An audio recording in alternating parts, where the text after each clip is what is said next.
صالحا وقال إنني من المسلمين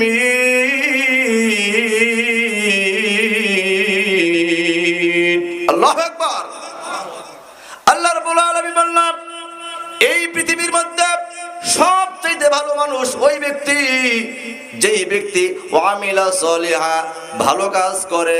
কি কাজ করে? যারা বলেন কি কাজ করে? ভালো কাজ করে।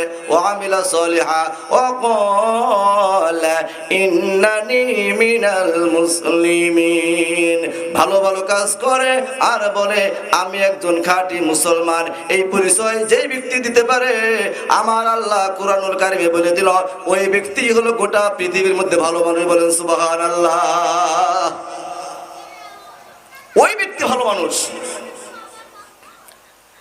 আল্লাহ রাসূল বলেছে নফসকে নিয়ন্ত্রণ করা লাগবে। আমরা এখন আমার নফসকে নিয়ন্ত্রণ করতে পারি না। আমরা বিভিন্ন প্রশাসনের চাপে হোক, বিভিন্ন মানুষের চাপে হোক, অর্থের লোভে হোক, টাকা পয়সার লোভে হোক, ঈমান বিক্রি কইরা ইহুদি খ্রিস্টান যারা দালালি করে নাস্তিক বেঈমানদের পক্ষে বিভিন্নভাবে স্লোগান দেই আমরা। কথা কোন ঠিক না বেঠিক? স্লোগান দেই আমরা, স্লোগান দেই কারণ আমরা মুসলমান। আমরা আজকে নবীর পক্ষে স্লোগান দিতে পারি না। কথা বলে ঠিক না বেঠিক? নবীর পক্ষে কথা বলতে পারি না, কোরআনের পক্ষে কথা বলতে পারি না, রাসূলের আদর্শে বাস্তবায়নের পক্ষে কথা বলতে পারি না। কথা বলে ঠিক না বেঠিক? এই দিকে কথা বলতে পারি না। কেন পারি না? আমার নফসকে আমি নিয়ন্ত্রণ করতে পারি নাই।